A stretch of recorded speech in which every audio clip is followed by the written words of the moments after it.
Então nós continuamos a nossa viagem em Gênesis.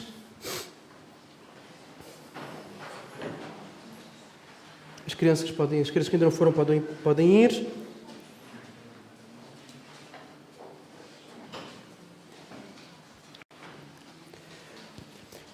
E nós hoje vamos ser introduzidos à vida de uma das principais personagens de toda a Bíblia, a vida de Abrão, que inicialmente era Abrão e só depois passou a ser Abraão, ok? Nós vamos entrar hoje na segunda parte do livro do Gênesis. E a segunda parte do livro do Gênesis vai focar principalmente a vida dos patriarcas, ou seja, os pais da fé, aqueles que foram os fundadores do povo de Israel, ok? Aqueles que Deus levantou para a partir deles construir um povo. Então trata-se de uma família, porque é uma descendência, ok? Primeiro Abrão, depois Isaac, depois Jacó e depois, finalmente, como termina o livro de Gênesis, especialmente a pessoa de José, ok? Então é uma família que Deus vai usar para levantar o seu reino. E se até aqui nos primeiros 11 capítulos o narrador, que foi Moisés, foi rápido a fazer descrição entre várias e várias gerações, agora nós vamos ter pela frente 39 capítulos só para abordar 4 gerações. Ok? Vamos ter 39 capítulos que vão abordar estas 4 gerações. Então o foco agora são os patriarcas. E os primeiros ouvintes do livro do Gênesis, eles estavam prestes a entrar na Terra Prometida e eles aqui são contextualizados acerca de como essa terra foi prometida. Porquê aquela terra e não outra? Porquê é que eles saíram do Egito e iam para Canaã? Então eles aqui são contextualizados das promessas que foram feitas a Abrão, a Isaac e a Jacó. Okay? Eles vão ser contextualizados do porquê eles vão entrar naquela terra. É uma terra que não é uma terra qualquer, é uma terra que é uma terra prometida e que, portanto, tem cumprimento. Vai ser cumprida a missão que eles vão ter que enfrentar inimigos, vão ter que passar por situações possivelmente amedrontadoras, mas eles vão ter a garantia de que aquela terra é deles. Então o objetivo é que eles serem encorajados e serem contextualizados ao porquê daquela terra. Agora, antes de nós chegarmos a Abrão, nós vamos ter mais 2 toledotes. Então, para quem nos tem acompanhado já sabe o que é, espero que se lembre, porque isto foi repetido 70 mil vezes. Aqueles que não têm acompanhado têm a desculpa de não saber o que é. Okay? O toledote é uma expressão hebraica que significa estas são as gerações de, esta é a genealogia de, esta é a história de. E é esta expressão que vai marcar o ritmo de Gênesis. Ela vai aparecer 10 vezes ao longo do livro de Gênesis. E ela sempre começa de uma forma mais alargada em termos de gerações, para depois ir afunilar numa família. Okay? Depois ela vai alargar outra vez, porque geralmente há mais do que um filho, e vai afunilar novamente. Para quê? Para mostrar a linhagem que foi prometida à mulher em Gênesis 3:16, de que o descendente da mulher iria esmagar a cabeça da serpente. Então é a linhagem, é a descendência da mulher. Então estes toledotes servem para focar, para sempre voltar a colocar o foco. É aqui que está esta linhagem. É aqui que está esta descendência.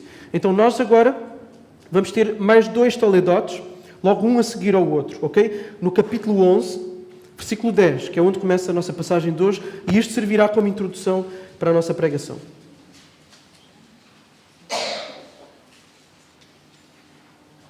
Capítulo 11, versículo 10. E leremos todo o capítulo. Hoje temos novamente muitos capítulos para frente. Versículo 10. Estas são as gerações de Sem. Quem lembra-se de Sem? Filho de Noé. Ele tinha 100 anos quando gerou Arfaxade, 2 anos depois do dilúvio. Depois que gerou Arfaxade, Sem viveu 500 anos e gerou filhos e filhas. Arfaxade viveu 35 anos e gerou Selá. Depois que gerou Selá, Arfaxade viveu 403 anos e gerou filhos e filhas. E vão ver aqui as idades a ir diminuindo.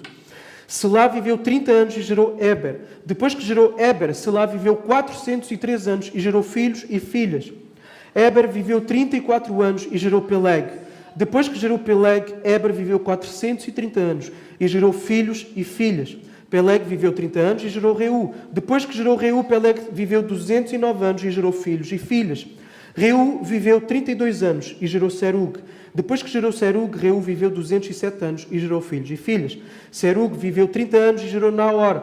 Depois que gerou Naor, Serug viveu 200 anos e gerou filhos e filhas.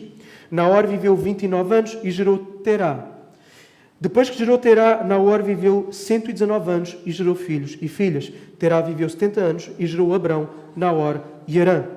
E aqui o segundo Toledot, a partir do 27, estas são as gerações de Terá.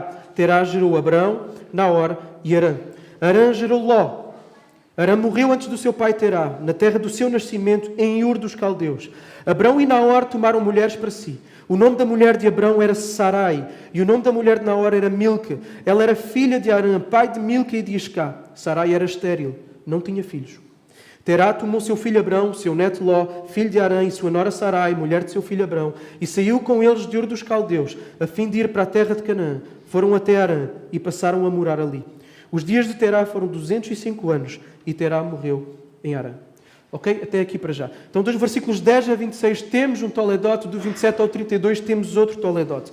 Do 10 ao 26 temos uma repetição de uma genealogia que já apareceu. Já apareceu a genealogia de Sem antes, mas aqui aparece com outro objetivo.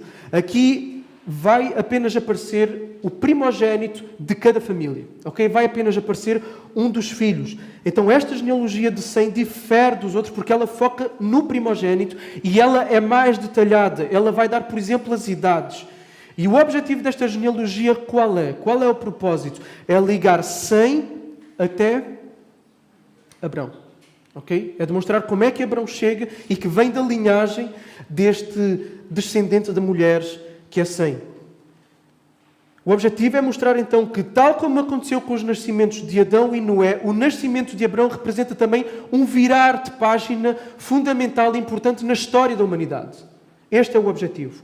Depois podemos perceber também nesse Toledot como as idades vão diminuindo. Não sei se repararam, eu fiz esse comentário para repararem.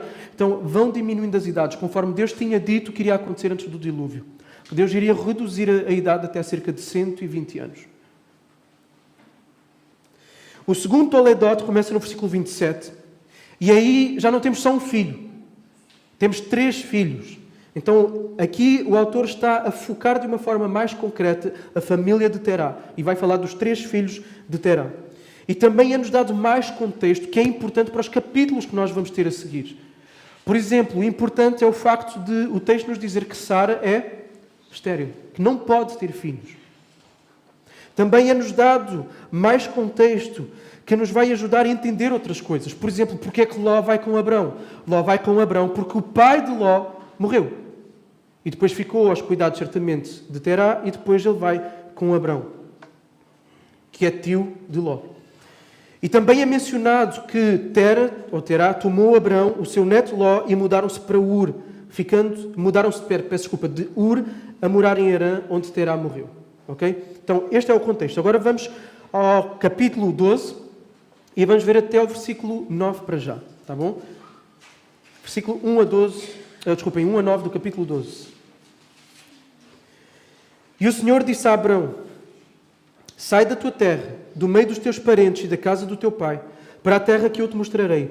E farei de ti uma grande nação. Te abençoarei e engrandecerei o teu nome, e tu serás uma bênção. Abençoarei os que te abençoarem, e amaldiçoarei quem te amaldiçoar. E todas as famílias da terra serão abençoadas por meio de ti.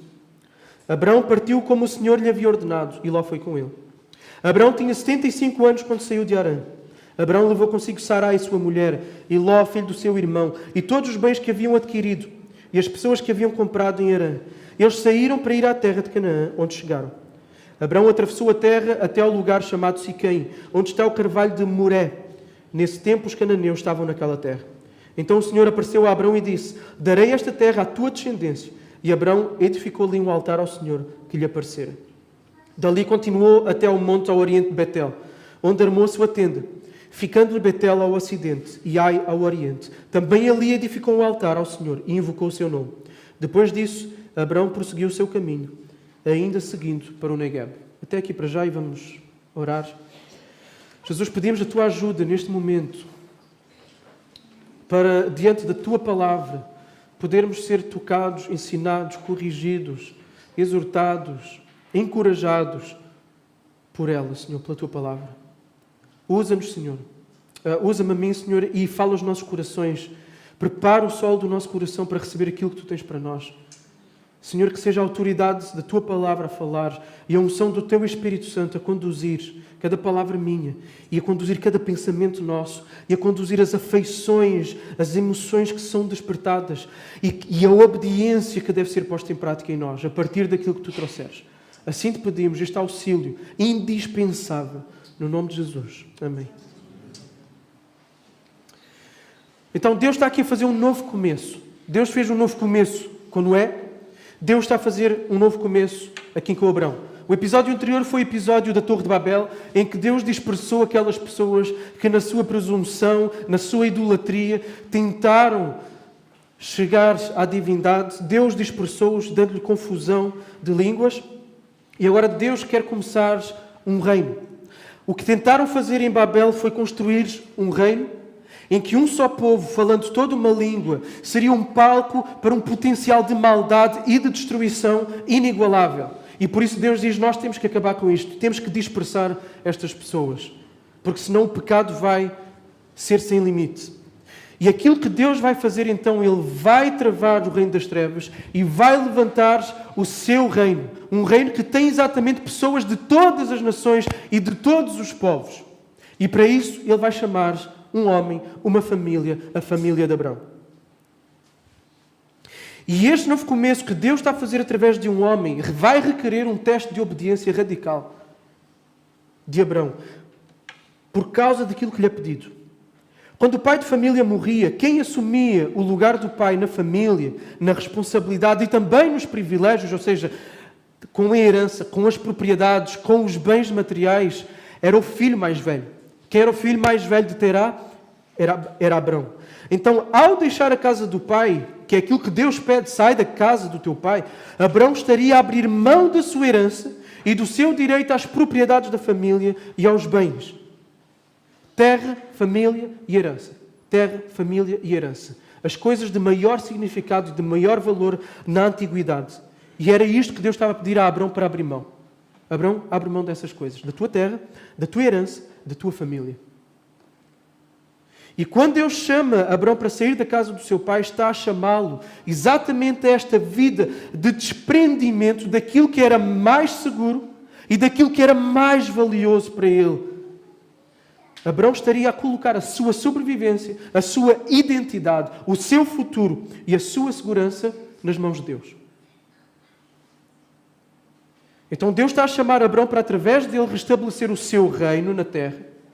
Só que esse grande privilégio do estabelecimento do reino de Deus na terra tem um preço, e esse preço é muito alto. Ele tem que estar pronto a abrir mão de tudo em prol do reino de Deus. Nós ouvimos Jesus também falar este tipo de coisas, não é? Agora, Deus vai dar promessas a Abrão. E essas promessas vão trazer muito mais do que aquilo que ele podia ter na casa do pai.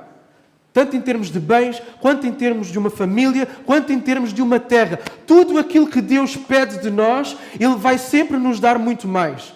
Seja nesta vida e principalmente na eternidade. E algo que é muito maior e uma versão melhor do que aquilo ao qual nós nos podíamos agarrar inicialmente. Porque aquilo ao qual Abrão, no contexto em que ele estava, era um contexto de idolatria. Terá tinha os seus deuses. Num país de idolatria. Então, Deus está a dizer, tem que haver um corte radical para se começar um reino onde Deus é o centro, onde os valores são os do reino. E aquilo que eu tenho para ti é muito maior e é muito melhor. Não só em quantidade, mas principalmente em qualidade. Então ele faz promessas, 7 promessas. Primeira, farei de ti uma grande nação. Segundo, eu te abençoarei. Terceiro, engrandecerei o teu nome, farei o teu nome grande. Lembram-se com os babilónios o que é que eles queriam fazer? Eles quiseram fazer aquela torre para terem um nome grande diante das pessoas. Okay? Vamos construir um nome para nós. Quem dá um nome, quem dá uma identidade é Deus. Falámos disso da última vez. Quarto, serás uma bênção. Quinto, abençoarei aqueles que te abençoarem. Sexta promessa, amaldiçoarei os que te amaldiçoarem. E sétimo, em ti serão benditas todas as famílias da terra. 7 bênçãos. Mais uma vez o número 7, o número da perfeição, o número da completude, daquilo que é completo. E nessas 7 bênçãos nessas 7 promessas nós encontramos 5 menções à bênção de Deus. 5 vezes. E isto vai exatamente reverter aquilo que nós encontramos em Gênesis até agora. Até a nossa caminhada neste capítulo, vimos 5 vezes em que maldições são lançadas. Ok? A primeira maldição é para a serpente. A segunda é para a terra. A terceira para Caim. A quarta para a terra, mas por meio do dilúvio. E a quinta para o neto de Noé, Canaã. 5 maldições. E agora Deus promete 5 formas de bênção a Noé. E o grande culminar dessas bênçãos qual é? O grande culminar, o clímax, o ponto alto destas bênçãos. Todas as famílias da terra serão abençoadas. Todas as famílias da terra serão abençoadas. Agora, Abraão tinha que exercer uma grande fé para crer nestas promessas. Ele tinha 75 anos, ok? 75 anos. A sua esposa era estéril. Como é que Abraão ia ser o pai de uma grande nação se ele nem filhos tinha? E se o prazo de validade já estava a passar? Como seriam todas as famílias do mundo abençoadas por ele se ele não tinha filhos? Mas foi exatamente isso que Abraão fez. Abraão creu, Abraão acreditou e Abraão obedeceu, porque a fé sempre tem que levar à obediência. Abraão fez como Deus lhe tinha ordenado. Lembra-se de uma outra pessoa que várias vezes aparece esta menção, que fez como Deus lhe tinha ordenado? Já passamos por ela? Noé. Tal como Noé, agora este homem, com quem Deus começa um novo capítulo na história da humanidade, faz aquilo que Deus lhe ordena. Então foram com Abraão, a sua esposa Sarai, o seu sobrinho Ló e todos os bens que ele tinha adquirido, pessoas que ele tinha comprado, os seus empregados.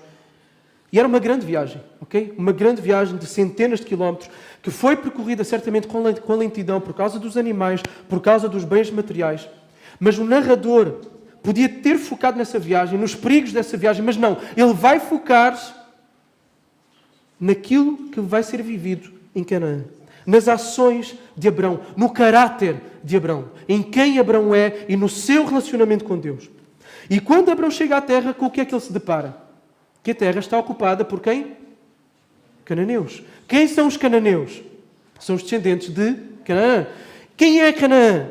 É o neto de Noé, a quem Noé amaldiçoou. É a descendência da serpente. Então a descendência da serpente está nesta terra, a ocupar esta terra que Deus diz que dá a Abraão. Deus manda Abraão para a terra em que está a descendência da serpente. No entanto, Deus aparece a Abraão e diz: olha, esta terra é tua e é da tua descendência. É da semente da mulher. E como é que Abraão vai responder a essa promessa? Vai levantar um altar de adoração. Abraão responde com adoração. Constrói um altar ali no meio da terra dos cananeus. Depois nós vemos Abraão a mudar-se para um outro lugar, para um monte que fica ao oriente de Betel. Betel quer dizer a casa de Deus. É nomeado assim mais tarde, mas o narrador usa o nome da cidade que os israelitas conheciam. Okay? E aí ele vai construir também um altar ao Senhor, dentro da terra de Canaã. O que é que Abraão está a fazer? Abraão está a dedicar Canaã a Deus. O que é que Abraão está a fazer? Abraão está a antecipar aquela terra como sendo uma terra de fé e de adoração. É uma antecipação daquilo que virá a acontecer depois, através da sua descendência. Aquela terra será a terra por excelência, onde o nome de Deus é invocado, onde o santuário é construído e, como já foi mencionado nesta manhã, onde Deus se encontra com o seu povo. Abraão está pela fé a antecipar esta adoração. Isto é extremamente importante. O reino de Deus está a ser estabelecido, marcado ali pela adoração de um homem. E este texto é de extrema importância para Israel muitos anos mais tarde. Em que eles estão diante de Moisés, antes de entrarem na terra prometida, como os primeiros ouvintes destas palavras, eles estão a ser encorajados, estão a ser fortalecidos, porque naquela terra estão os cananeus. E Moisés está a dizer: olhem, nesta terra já houve adoração e vai haver novamente, de uma forma permanente, porque esta terra foi prometida ao nosso patriarca. É nossa. Nós estamos a viver o cumprimento da promessa que foi feita. Vamos avançar, vamos derrotar os cananeus, porque esta terra é nossa. Serve exatamente para este encorajamento. Agora era a altura de reclamar aquela terra para o reino de Deus. Agora, o plano de Deus para a redenção da humanidade e para o estabelecimento do seu reino vai muito além de Canaã. Vai muito além da terra prometida. Ele prometeu a Abraão que todas as famílias da terra seriam abençoadas por meio dele. Deus pretende fazer o quê? Espalhar o seu reino por todos os povos, por todo o mundo, por todas as nações. Canaã foi apenas o primeiro passo. E este objetivo de Deus continuaria presente no imaginário, na cabeça e nas orações dos israelitas. Tanto que eles vão orar assim no Salmo 72, 8, 17 a 19. Governe Ele, Deus, de mar a mar e desde o rio até às extremidades da terra. Que o seu nome permaneça eternamente e a sua fama continue enquanto o sol durar. Nele sejam abençoados os homens. Todas as nações o chamem bem-aventurado. Bendito seja o Senhor Deus, o Deus de Israel, o único que faz maravilhas. Bendito seja para sempre o seu nome glorioso e toda a terra se encha da sua glória. Amém e amém, diz o salmista. E esta oração é cumprida com quem? Com Jesus. Jesus cumpre esta oração. Se Israel reclamou a terra prometida a Abraão, Jesus viria para reclamar toda a terra. E Jesus envia os seus discípulos exatamente para reclamar esta terra para o reino que ele já inaugurou e que ele irá consumar quando ele vier novamente. Deus enviou Jesus por quê? Porque ele amou o mundo. Ele amou as nações. Ele amou todos os povos. Então o Evangelho, a morte e a ressurreição de Jesus e o perdão de pecados que há nesta boa notícia deve ser espalhada para todos, a fim de que pessoas de todas as nações possam ser integradas, transportadas do reino das trevas para o reino do Filho, o reino de Deus. Então, à medida que a missão da igreja avança, à medida que o Evangelho é proclamado, à medida que igrejas são plantadas, o reino de Deus está a ser levado sobre todas as nações.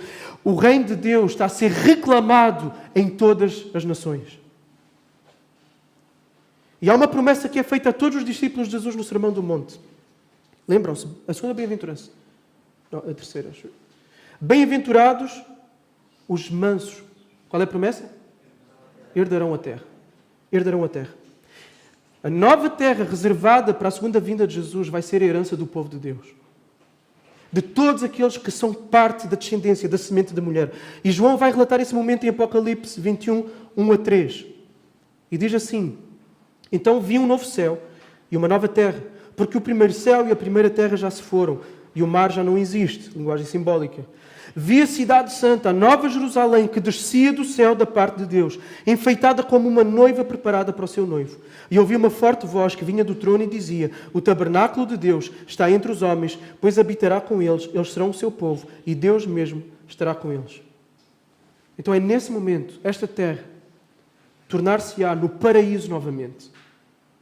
O reino sem fim de Deus junto com o seu povo. E João vai descrever no capítulo seguinte, em Apocalipse 22, esse momento.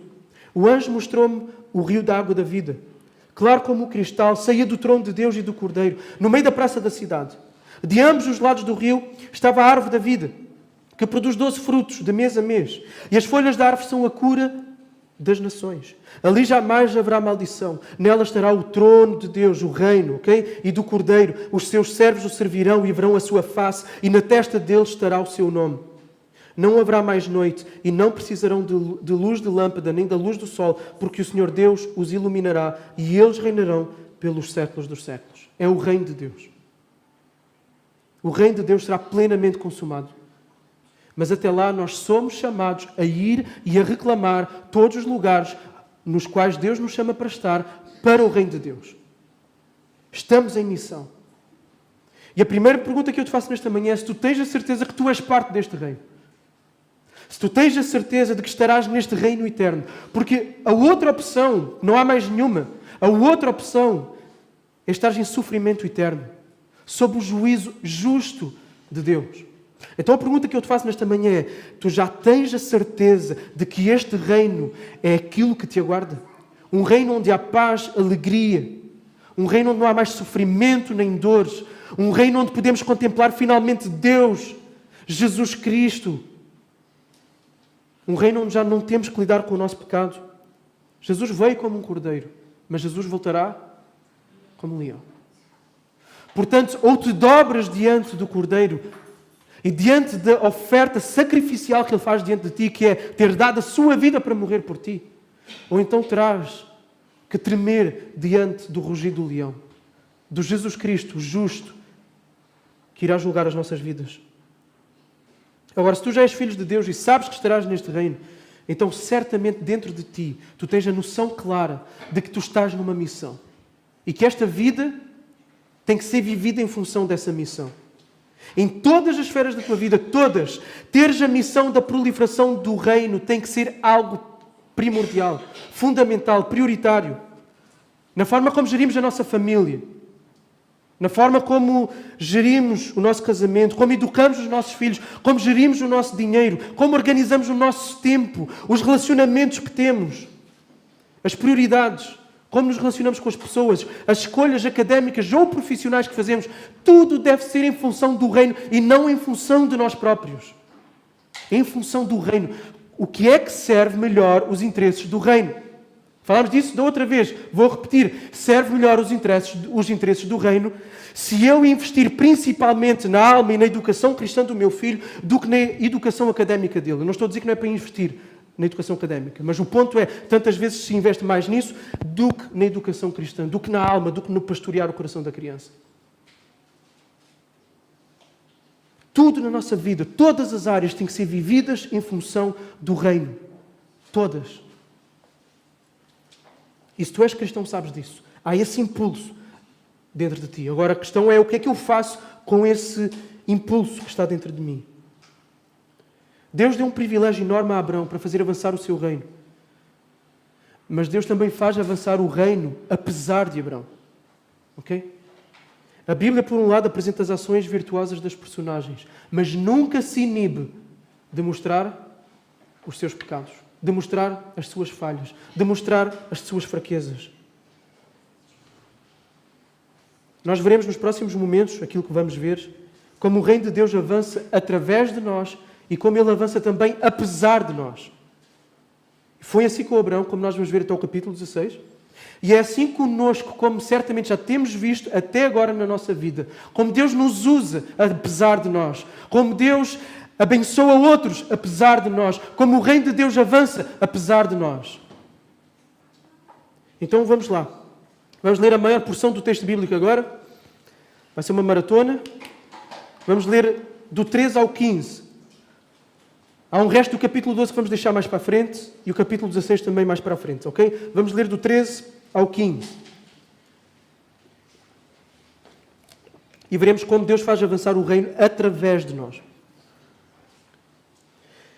Abraão subiu do Egito para o Negueb, levando a sua mulher e tudo o que tinha, e Ló o acompanhava. Abraão tinha ficado muito rico em gado, prata e ouro. Nas suas jornadas subiu do Negueb para Betel, até chegar ao lugar onde havia armado sua tenda anteriormente, entre Betel e Ai, até ao lugar do altar que havia feito. E ali Abraão invocou o nome do Senhor. E Ló, que ia com Abraão, também tinha ovelhas, gado e tendas. A terra não podia sustentá-los, morando juntos. Como os seus bens eram muitos, não podiam habitar juntos. Por isso, houve um desentendimento entre os pastores dos rebanhos de Abraão e os pastores dos rebanhos de Ló. Nessa época, os cananeus e os perizeus habitavam aquela terra. E Abraão disse a Ló: olha, não haja desentendimento entre mim e ti, nem entre os meus pastores e os teus pastores, porque somos irmãos. A terra toda não está diante de ti, eu peço-te, separa-te de mim. Se escolheres a esquerda, irei para a direita, se escolheres a direita, irei para a esquerda. Então Ló levantou os olhos e viu todo o vale do Jordão, todo bem regado, até chegar a Zoar, antes do Senhor destruir Sodoma e Gomorra. Como o jardim do Senhor, vejam aqui referência ao Éden, como a terra do Egito. Ló escolheu para si todo o vale do Jordão e partiu para o Oriente. Assim se separaram um do outro. Abraão habitou na terra de Canaã e Ló foi habitar nas cidades do vale, mudando as suas tendas até chegar a Sodoma. Os homens de Sodoma eram maus e grandes pecadores contra o Senhor. E o Senhor disse a Abraão, depois que Ló se separou dele: levanta os olhos agora e olha desde o lugar onde estás. Olha para o norte, para o sul, para o oriente e para o ocidente, porque darei para sempre a ti e a tua descendência toda esta terra que tu vês. Farei a tua descendência como o pó da terra, de maneira que se o pó da terra puder ser contado, então poderá ser contada a tua descendência. Levanta-te, percorre esta terra no seu comprimento e na sua largura, porque eu a darei a ti. Então Abraão mudou as suas tendas e foi habitar junto aos carvalhos de Manre, em Hebrom, e ali edificou um altar ao Senhor. Capítulo 14. Nos dias de Anrafel, rei de Sinar, de Arioque, rei de Elazar, de Kedorlaomer, rei de Elão, e de Tidal, rei de Goim, estes fizeram guerra contra Bera, rei de Sodoma, contra Birza, rei de Gomorra, contra Sinab, rei de Admá, contra Semeber, rei de Zeboim, e contra o rei de Belá, este é Zoar. Todos estes se ajuntaram no vale de Sidim, que é o mar salgado. Durante 12 anos tinham-se sujeitado a Kedorlaomer, mas no 13º ano se rebelaram. Por isso, no 14º ano, Kedorlaomer foi com os reis que o apoiavam e derrotou os refaíns, com o Asterote Carnaim, os Zuzins em Ão, os Emins em Save Kiriataim e os Oreus desde o seu monte sair até El Paran junto ao deserto. Depois disso, voltaram e foram para En-Mispat, que é Cádiz, e conquistaram toda a terra dos Amalequitas e também dos amorreus que habitavam em Azazon Tamar. Então os reis de Sodoma, de Gomorra, de Admá, de Zeboim e de Belá, este é Zoar, deslocaram-se e prepararam-se para a batalha contra eles no Vale de Sidim. Contra Kedorlaomer, rei de Elão, Tidal, rei de Goim, Anrafel, rei de Sinar e Arioque, rei de Elazar. 4 reis contra 5. O Vale de Sidim estava cheio de poços de betume. Alguns homens caíram ali quando fugiram com os reis de Sodoma e de Gomorra. E o restante fugiu para os montes. Os vitoriosos tomaram todos os bens de Sodoma e de Gomorra, com todo o seu mantimento, e se foram. E agora, versículo 12. Tomaram também Ló, filho do irmão de Abrão, que habitava em Sodoma, juntamente com os seus bens, e partiram. Então o homem que tinha escapado foi e contou o facto a Abrão, o hebreu. Abrão habitava junto aos carvalhos de Manre, o amorreu, irmão de Escol e de Aner, aliados de Abrão. Quando Abrão soube que o seu parente estava preso, levou os seus 318 homens treinados, nascidos na sua casa, e perseguiu os reis até Dan. Ele e os seus servos dividiram-se em grupos e os atacaram de noite, perseguindo-os até Obá, à esquerda de Damasco. Assim, ele trouxe de volta todos os bens, juntamente com o seu parente Ló, os bens dele e também as mulheres e o povo. Depois que Abrão voltou do ataque a Kedorlaomer e aos reis que o apoiavam, o rei de Sodoma saiu para encontrá-lo no vale de Savé, que é o vale do rei. Então Melquisedeque, rei de Salém e sacerdote do Deus Altíssimo, trouxe pão e vinho. E abençoou Abrão, dizendo: Bendito seja Abrão pelo Deus Altíssimo, Criador dos céus e da terra, e bendito seja o Deus Altíssimo, que entregou os teus inimigos nas tuas mãos. E Abrão deu-lhe o dízimo de tudo. Então o rei de Sodoma disse a Abrão: Entrega-me as pessoas e fica com os bens para ti. Porém Abrão respondeu ao rei de Sodoma: Levanto a minha mão ao Senhor, o Deus Altíssimo, Criador dos céus e da terra, jurando que nada tomarei de tudo o que é teu, nem um cordão, nem uma correia de sandália, para que não digas: enriqueci a Abrão. Somente o que esses jovens comeram, e a parte de Aner, Escola e Manre, os homens que foram comigo, que eles recebam a sua parte. Capítulo 15. Depois dessas coisas, a palavra do Senhor veio a Abrão, numa visão, dizendo: Abrão, não tenhas medo. Eu sou o teu escudo, o teu galardão será muito grande. Então disse Abrão: Ó Senhor, Deus, o que me darás, já que eu hei de morrer sem filhos, e o herdeiro da minha casa é Eliezer, de Damasco. E Abrão prosseguiu: Tu não me deste filhos. Um servo nascido na minha casa será o meu herdeiro. Então lhe veio a palavra do Senhor: Ele não será o teu herdeiro, mas aquele que proceder de ti mesmo será o teu herdeiro. Então o levou para fora e disse: Olha agora para o céu, conta as estrelas, se é que consegues contá-las. E acrescentou: Assim será a tua descendência. E Abrão creu no Senhor, e o Senhor atribuiu-lhe isso como justiça. Disse-lhe mais: Eu sou o Senhor que tirei de Ur dos caldeus para te dar esta terra como herança. E Abrão lhe perguntou ao Senhor Deus: Como saberei que hei de recebê-la por herança? Ele respondeu: Traz-me uma novilha de 3 anos, uma cabra de 3 anos, um cordeiro de 3 anos, uma rolinha e um pombinho. Então trouxe-lhe todos os animais, cortou-os ao meio, colocou cada parte em frente da outra, mas não cortou as aves. Aves de rapina, porém, começaram a descer sobre os cadáveres, e Abrão as espantava. Ao pôr do sol caiu um profundo sono sobre Abrão, e sobre ele vieram um grande pavor e densas trevas. Então o Senhor disse a Abrão: Sabe com certeza que a tua descendência será peregrina em terra alheia. Será reduzida à escravidão e oprimida por 400 anos. Sabe também que julgarei a nação ao qual ela terá de servir, e depois sairá com muitos bens. Tu, porém, irás em paz para os teus pais, serás sepultado em boa velhice.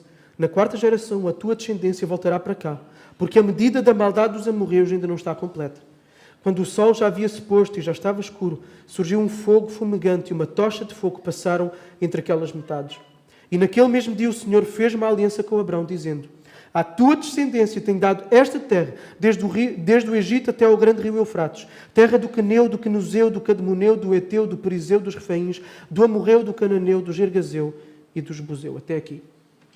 Eu sei que há muito texto, nós obviamente não vamos ver detalhes, havia muitos detalhes aqui para ver de forma rica, mas vamos destacar algumas coisas. Deus fez avançar o seu reino através de Abrão. E uma primeira característica que Deus usa as pessoas através dessa característica, é a obediência. E como já foi dito e exposto aqui a partir dos primeiros versículos do capítulo 12, Abrão ouviu a chamada de Deus, com todas as implicações, que era um alto preço que aquilo era para ele. Já vimos, deixar família, herança, terra, um alto preço, e no entanto, Abrão obedeceu. Abrão obedeceu, fez como Deus lhe ordenou, tal como Noé antes dele. Ele foi atrás das promessas que Deus lhe tinha feito. Todos aqueles que são chamados por Deus serão colocados e confrontados com necessidade de obediência em vários momentos da sua vida. E em alguns momentos essa obediência é uma obediência que sai cara. É uma obediência cara, em que terão que se deixar coisas que serão difíceis de largar. Aliás, Deus vai pedir isso a Abrão mais tarde, mais à frente, como veremos. Quando Deus pede a Abrão que Deus sacrifique o filho da promessa, Isaque. Os discípulos de Jesus também foram chamados à obediência. Tiveram que deixar para trás a vida como antes a conheciam. Os pescadores tiveram que deixar as redes, por exemplo. Mateus, cobrador de impostos, teve que deixar a coletoria. Todos tiveram que deixar alguma coisa para seguir Jesus. Já depois de Jesus ter ascendido aos céus, Paulo teve que deixar a vida como ele a conhecia, a sua vida religiosa, a sua reputação, e por causa disso ele vai começar a ser perseguido. Vai haver conspiração para o matar. Paulo teve que largar tudo para seguir Jesus e para obedecer a Jesus. Jesus chama todo o discípulo à obediência. Ponto inequívoco. Ao desapego a qualquer coisa desta vida. O Evangelho de Lucas diz-nos assim: uma grande multidão o acompanhava. E ele, Jesus, voltando-se na direção dela, disse: se alguém vier a mim e amar pai e mãe, mulher e filhos, irmãos e irmãs, e até a própria vida mais do que a mim, não pode ser meu discípulo. Quem não leva a sua cruz e não me segue, não pode ser meu discípulo. Onde não há obediência radical, não há vida discipulada para com Jesus. Jesus exige exclusividade. Lembrem-se, o que é que Deus está a estabelecer? Está a estabelecer o seu reino. Há um rei. E a única coisa que se espera diante de um rei que faz uma ordem é a obediência. Jesus é o rei. Uma vida com Jesus, uma vida de alguém que diz que ama Jesus e que faz parte do reino de Jesus, é uma vida que vai ter que se submeter à vontade do Rei do Universo. É uma vida de obediência. As nossas preferências pessoais caem. A forma como nos sentimos deve ficar para trás. O nosso conforto, o trauma dos passados, do passado dos nossos sonhos. O sonho quanto à nossa família, quanto a um casamento, quanto a uma carreira profissional, uma carreira académica, tudo deve ficar em segundo plano. Os nossos filhos em segundo plano. O nosso ministério em segundo plano. Primeiro Jesus, depois o resto. É esta a ordem das coisas. Jesus deve ser o nosso maior objeto de amor. Jesus deve ser o nosso maior objeto de devoção. E, por conseguinte, de ação concreta, palpável, material, em função dele. Porque se nós vivemos em função de outras coisas, por coisas boas que nos sejam dadas pelo próprio Deus e para as quais devemos dar devoção, mas se nos devotamos mais a elas, nós estamos a fazer a nossa identidade depender dessas mesmas coisas. E esse é um lugar muito perigoso para nós. Então o reino de Deus avançará através de nós na medida em que nós obedecemos. Na medida em que Deus nos diz: fala desta palavra àquele teu colega de trabalho. Na medida em que Deus nos diz: vai e compra comida para aquele teu irmão que está em necessidade. Na medida em que Deus nos diz: contribui financeiramente para a igreja. Na medida em que Deus nos diz: ora, porque o reino de Deus avança através da oração dos santos. Na medida em que Deus nos diz: lê a palavra para tu seres fortificado nela e poderes então servir o reino. Na medida em que Deus nos diz: prioriza a tua família, mesmo que para isso tenhas que abrir mão de hobbies teus ou de uma carreira profissional mais aliciante. E o mesmo se pode dizer em relação à igreja, porque a igreja deve ser central na nossa vida, como já ouvimos aqui. Então, não esperemos fazer avançar o reino de Deus se não houver obediência em relação àquilo que Deus pede de nós. Não afirmemos, não cantemos que Jesus é nosso Rei, se nós não temos esta obediência exclusiva a Ele. Então, o Reino de Deus avança através de nós por meio da nossa obediência. Segundo, no nosso texto, 4 vezes Abraão vai levantar um altar de adoração. 4 vezes Abraão vai invocar o nome de Deus, em 12:7, 12:9, 13:14 e 18.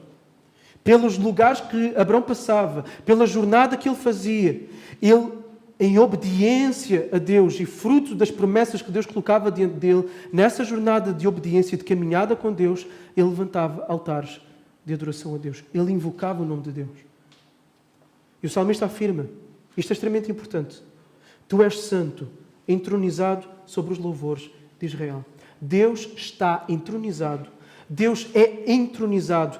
O trono de Deus é erguido nas nossas vidas e na vida do coletivo da Igreja, na medida em que nós dizemos que Ele é o Rei, que nós cantamos para Ele, que nós afirmamos quem Ele é e aquilo que Ele fez. Ou seja, cada ato de adoração é uma ação em que nós dizemos está aqui um trono, está aqui um Rei. E é por isso que é necessário, é obrigatório que na nossa caminhada com Deus, na nossa biografia, na nossa história, nós levantemos altares de adoração a Deus. Ou seja, que nós invoquemos o nome de Deus e que nós o louvemos. Em cada jornada da nossa biografia, em cada momento da nossa história. Sempre que nós adoramos a Deus, através da nossa rendição, através das orações, através dos louvores, onde quer que nós estejamos, o que é que nós estamos a antecipar? Estamos a antecipar que toda a terra será cheia da sua glória. Estamos a antecipar um tempo em que o que haverá constantemente é adoração a Deus. Estamos a antecipar o reino de Deus sobre a terra. Com tudo o que isso significa. Estamos a fazer descer os céus. E estamos a manter longe o inferno.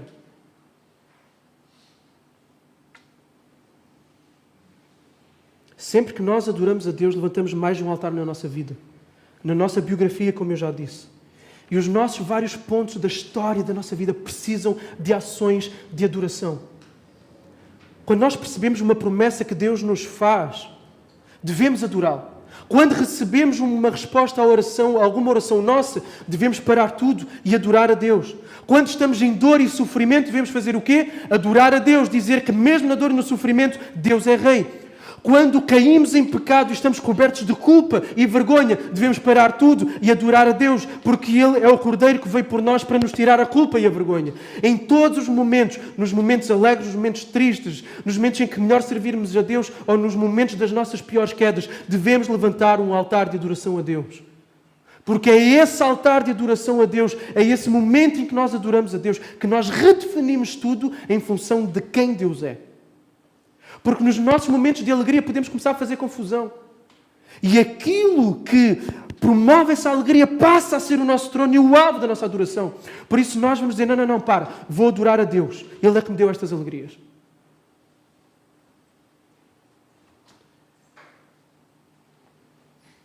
Precisamos de adorar a Deus constantemente. São estes altares de adoração na nossa vida, na nossa biografia, que vão levantar o trono de Deus na nossa vida. A nossa fé é erguida na medida em que nós adoramos. E nós devemos adorar mesmo quando não nos apetece, quando sentimos que o nosso coração está morno, quando o nosso coração está frio. Porque nós, ao adorarmos nesse momento, estamos a fortalecer a nossa fé. Onde não só o nosso racional, a nossa mente é ligada às verdades que estamos a afirmar, mas as nossas afeições, as nossas emoções aliam-se aí. Por isso é que Deus nos deu a música, por isso é que Deus nos deu os hinos, os cânticos, o louvor. Uma das ferramentas mais poderosas que Deus nos deu foi a adoração. Aí as nossas afeições, o nosso amor por Deus é forjado. Aí o diabo e a carne perdem o seu poder sobre a nossa vida. Então, no nosso dia-a-dia é fundamental termos momentos de adoração. Não esperarmos que chegue aqui o domingo de manhã. Momentos de rendição, momentos de quebrantamento. Experimentem começar a ter um hábito de adoração a Deus, assim, desta forma. E vão ver muita coisa na vida mudar. Garanto-vos, certeza absoluta. Ouvirmos louvores. Ouvirmos músicas que nos fazem lembrar de quem Deus é e que nos convidam a nós entrarmos no espírito daquilo que está a ser cantado. Eu sei, irmãos dizem-me o quão benéfico isso é para a sua caminhada. E em momentos especialmente em que a tristeza, em que a mornidão, a frieza começam a entrar. A adoração é a prostração da nossa alma, a rendição é dizer: não consigo. Eu estou aqui diante de Ti, o Rei dos Reis. Vem a mim.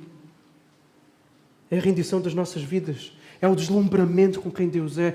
Aliás, é nós permitirmos-nos deslumbrar com quem Deus é e nos maravilharmos com quem Deus é.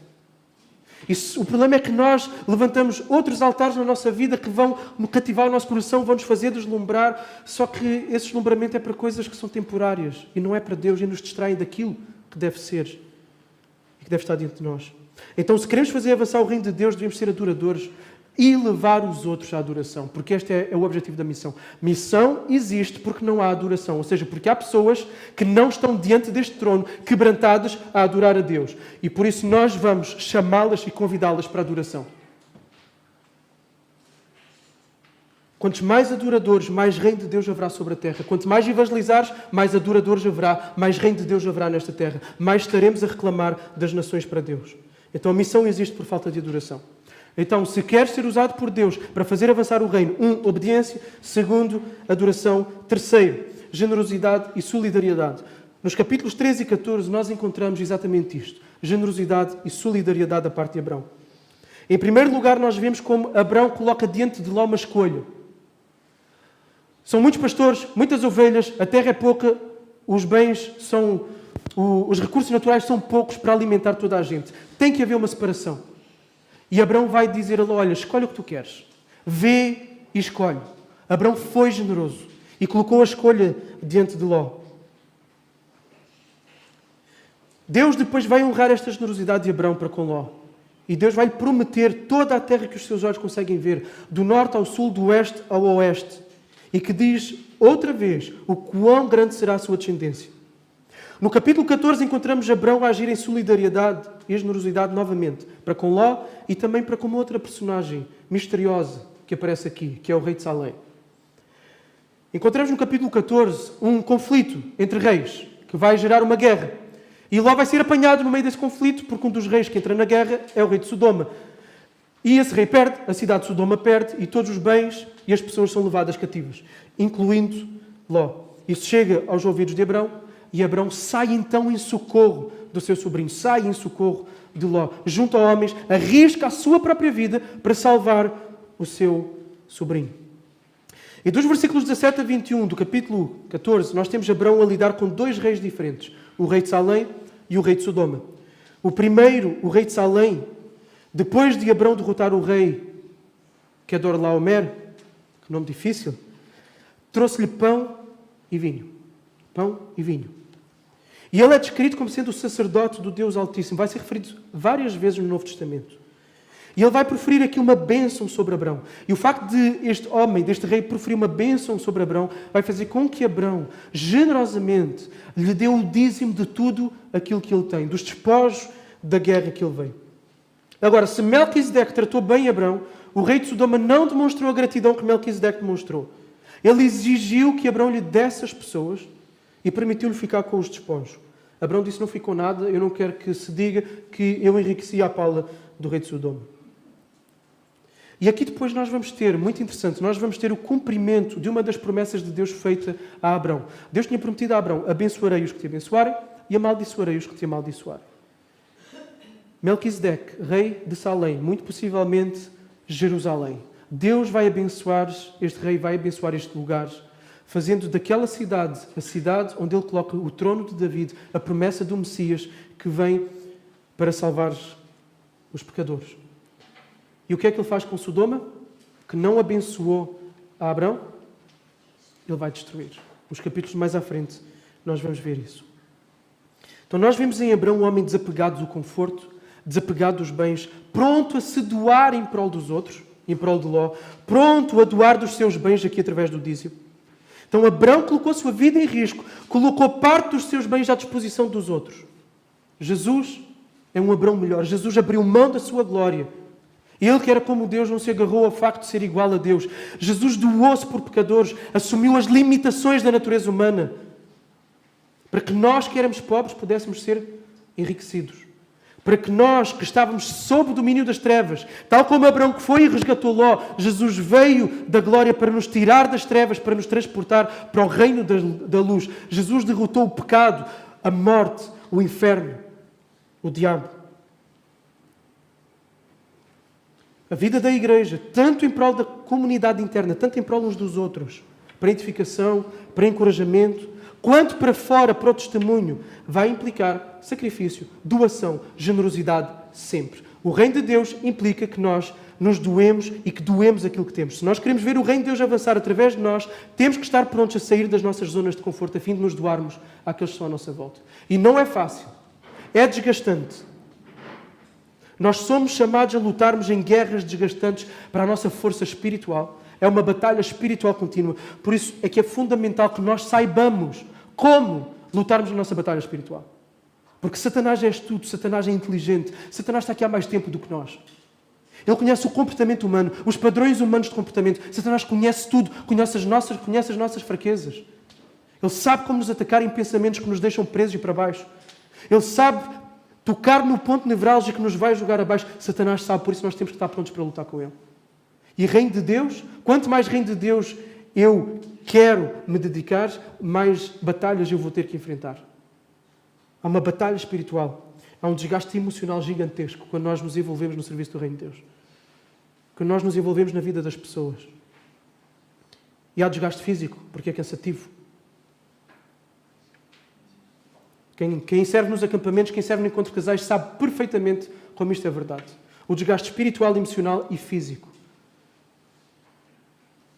Por isso, o reino de Deus vai implicar sacrifício e doação. E esta chamada é para nós.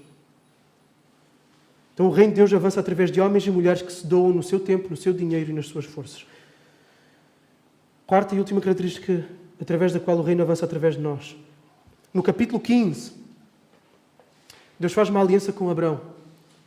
Parece que o nosso personagem está a deixar vencer pela desesperança, porque não há um filho. Ele diz, Deus, eu não tenho um filho. Então Deus volta a reafirmar a sua promessa e diz, Abraão, vem cá para fora.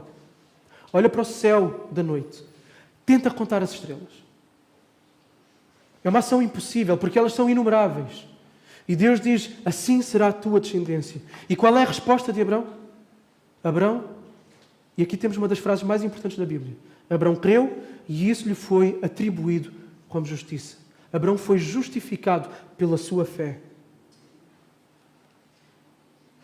A fé de Abraão naquilo que Deus lhe afirmou foi o que fez com que ele fosse considerado justo diante de Deus. Não foi a sua vida, porque embora tendo várias características de um homem virtuoso, de um homem que amava a Deus, como vamos ver no nosso final, ele também era um homem com problemas, com pecados, com falhas, com incoerências, ambiguidades. Crer nas promessas de Deus é fundamental para nós experimentarmos a Deus e para experimentarmos o que Ele nos promete. Crermos naquilo que Ele diz. A fé coloca-nos em Deus, nele. Quando nós mais confiamos nele, mais nós estamos julgados nele. E às vezes nós temos a sensação que estamos desamparados de Deus, abandonados por Deus, exatamente porque nos falta esta fé de que nós nos lançamos, nos rendemos a Ele. Então a fé nos coloca em Deus e a fé coloca o poder de Deus em nós, que vai nos capacitar, que nos vai dar dons, nos vai dar sabedoria, nos vai dar discernimento, nos vai dar ousadia e coragem para nós fazermos aquilo que Deus nos chama a fazer. Em todas as esferas.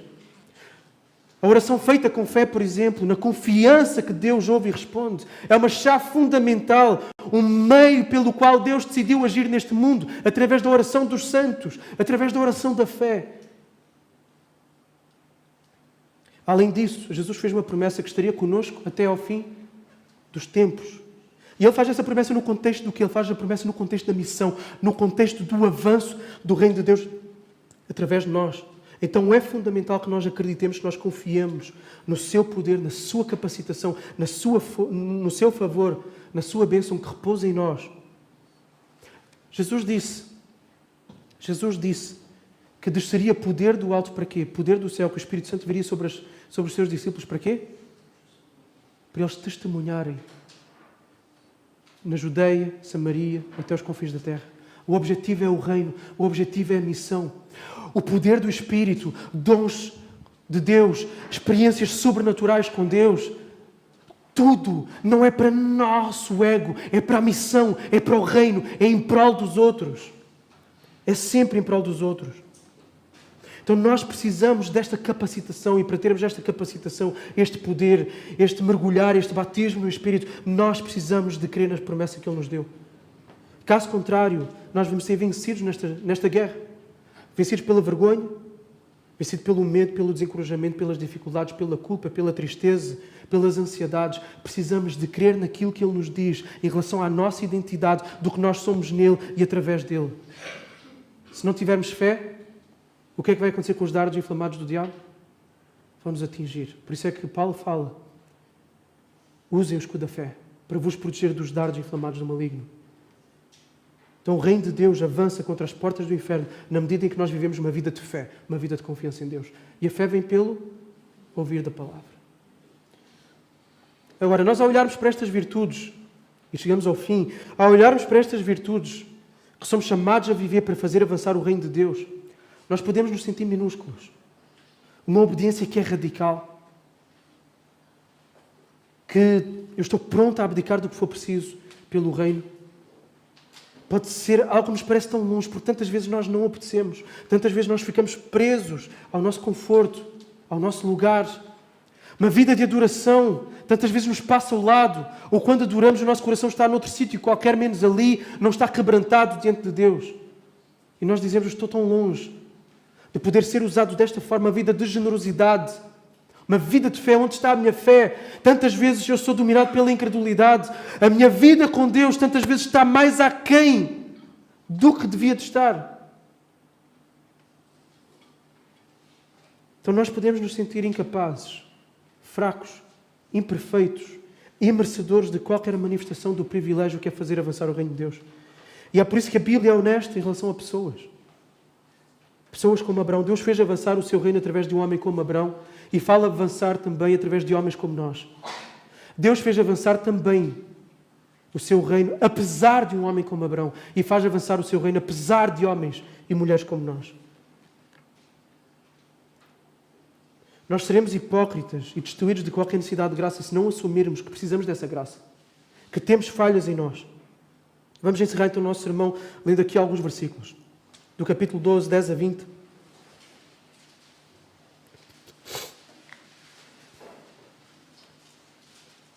E vejam o herói da fé, Abraão, pai de multidões, o pai de todo aquele que crê em Jesus Cristo. Versículo 10. Havia fome naquela terra, por isso Abraão desceu para o Egito para viver ali por algum tempo, pois a fome na terra era grande. Quando ele estava prestes a entrar no Egito, disse a Sara, sua mulher: bem sei que és mulher de beleza atraente. E acontecerá que quando os egípcios te virem, dirão: esta é a mulher dele. Então me matarão, mas te deixarão viva. Diz que és minha irmã, para que tudo me corra bem por tua causa e a minha vida seja preservada por amor de ti. E aconteceu que quando Abraão entrou no Egito, os egípcios viram que a mulher era de beleza atraente. E os príncipes do faraó a viram e elogiaram-na diante dele. E a mulher foi levada para o palácio do faraó. E por causa dela, ele tratou bem Abraão e lhe deu ovelhas, bois e jumentos, servos e servas, jumentas e camelos. O Senhor, porém, feriu o faraó e o seu palácio com grandes pragas, por causa de Sarai, mulher de Abraão. Então o faraó chamou Abraão e lhe disse: o que é que me fizeste? Porque não me disseste que ela era tua mulher? Porque disseste: é minha irmã. Por isso tomei-a para ser minha mulher. Agora aí está a tua mulher, podes tomá-la e partir. Então o faraó deu ordens aos seus guardas a respeito dele, os quais o mandaram embora, junto com a sua mulher e com tudo o que possuíam. Abraão foi para o Egito, porque havia fome. Ele não creu que Deus pudesse prover. E além disso, quando ele chega ao Egito, ele fica com medo que os egípcios queiram ficar com a sua esposa, porque ela é bonita, ela é atraente, e se soubessem que ele era marido, tinham que lhe fazer a folha. Por isso ele diz que é irmão. E ele então trafica a sua esposa. E ela vai para o harém do faraó e leva a sua esposa a uma relação de adultério. E este episódio acontece exatamente a seguir ao quê? À grande manifestação de obediência de Abraão. Abraão, sai da tua terra. E Abraão foi. Depois da grande obediência, vem um grande ato de incredulidade.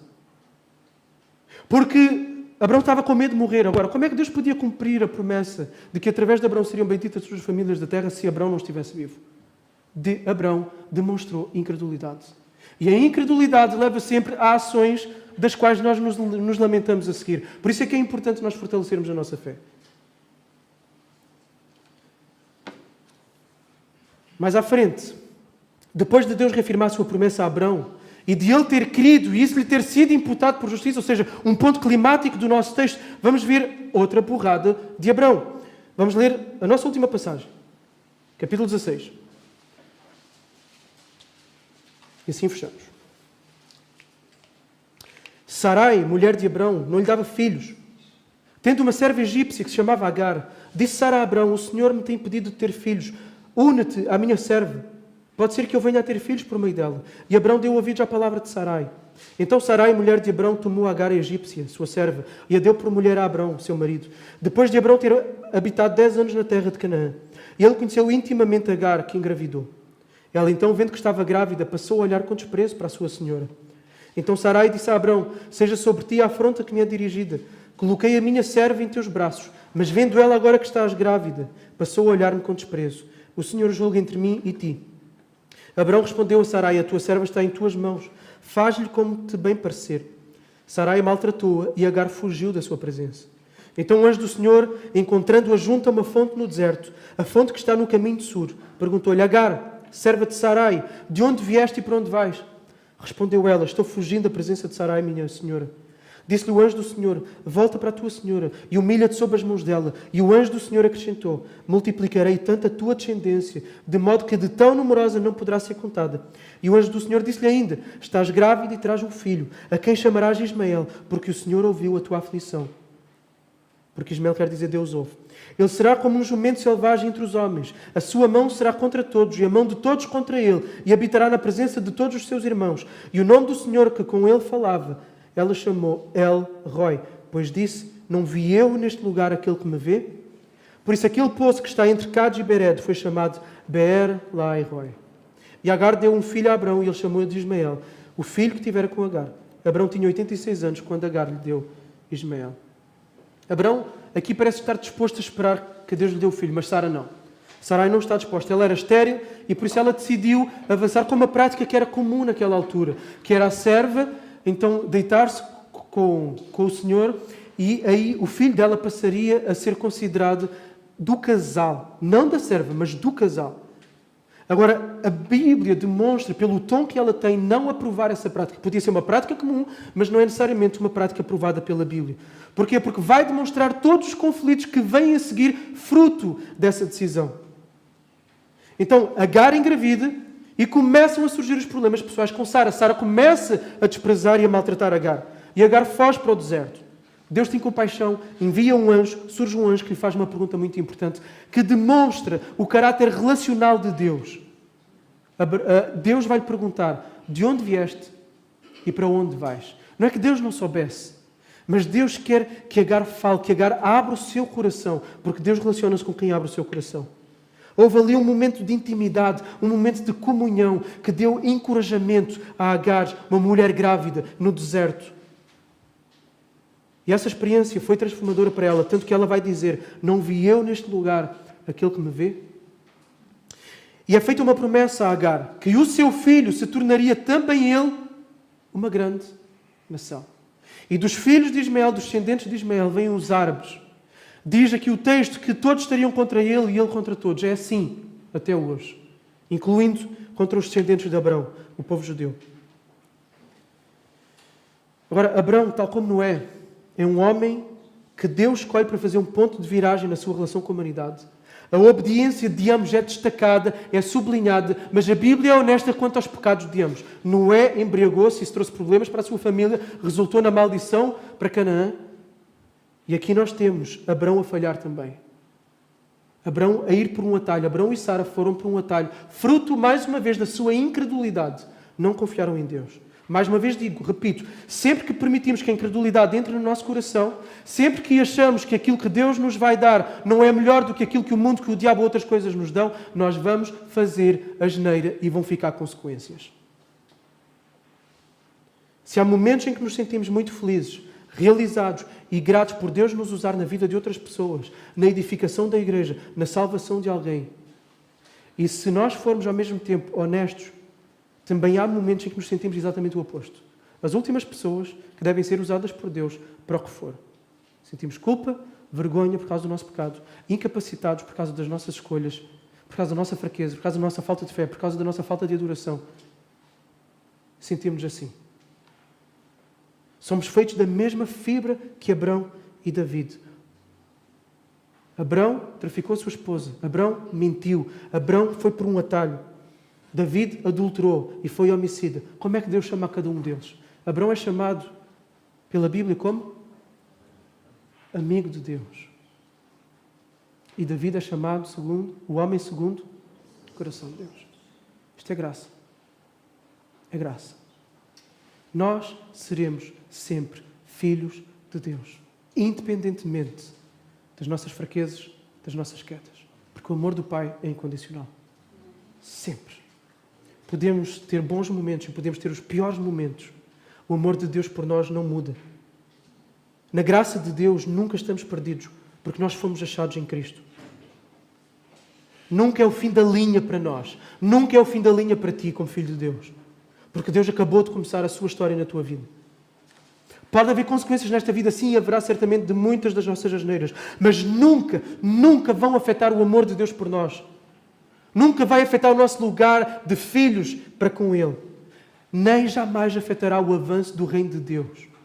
Deus continuará a nos usar. Pode nos usar de formas diferentes, mas Deus sempre vai nos usar, porque Deus nos usa apesar de nós, apesar das nossas fraquezas. Porquê? Porque houve uma aliança, onde Deus assume a nossa parte e a dele. Lembram-se do momento ali com Abrão e Deus?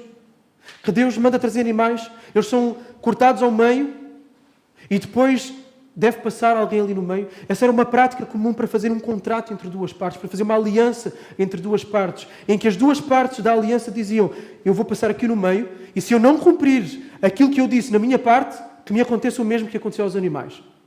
O que é que Deus faz com Abrão? Quem é que passa entre os animais? É só Deus. E por causa do nosso pecado, por causa do pecado de Abrão, há alguém que é partido ao meio, há alguém que é esmagado, há alguém que é trespassado. Esse alguém é Jesus Cristo. E este é o Evangelho. E é por isso que o reino avança através de nós e apesar de nós. E é por isso que nós podemos desfrutar do reino de Deus na nossa vida. Porque Jesus foi partido ao meio. Então que isto possa nos encorajar a nós respondermos afirmativamente à chamada que Deus tem, à chamada que Deus tem para ti. E Deus tem vocações diferentes para cada um de nós, todas elas para a missão principal, que é o reino, mas Deus tem diferentes. E Deus pode estar a dizer nesta manhã: abandona aquilo que te está a impedir de viveres em prol do reino. Se tu tens vivido em prol de ti próprio, de ti própria, e tens deixado o reino para trás, é hora de sair. Abandona e dá os passos necessários. Ah, mas eu já fiz muita asneira. É apesar de ti. É por Cristo. Deus vai te usar. Deus vai te usar. Então cultiva uma vida de obediência, uma vida de adoração, uma vida de generosidade e solidariedade e uma vida de fé. Vamos orar. Jesus, obrigado pelo teu reino, que vem através de Jesus e que virá de uma forma consumada quando Ele voltar. E ajuda-nos nesta manhã a obedecermos à tua chamada, a sairmos do lugar do nosso conforto, da nossa família, dos nossos bens materiais, de tudo aquilo que possa estar a ter proeminência fora do lugar. Ajuda-nos a deixar para trás o que for preciso. Ajuda-nos a nos dedicarmos novamente a uma vida comunitária de igreja, a uma vida de adoração, de fé, de obediência, de generosidade e doação. E Deus, se alguns de nós estamos aqui atrapalhados e presos, nestes momentos como Abrão teve, de fraqueza, de pecado, de coisas horríveis, como Abrão fez, Senhor Jesus, que possamos confessar, abandonar, correr para os teus braços e saber que nesses braços há graça sem fim, há perdão sem fim e que o teu reino avança apesar de nós. Obrigado por Cristo na cruz, foi partido, esmagado, moído no nosso lugar. Em nome de Jesus. Amém.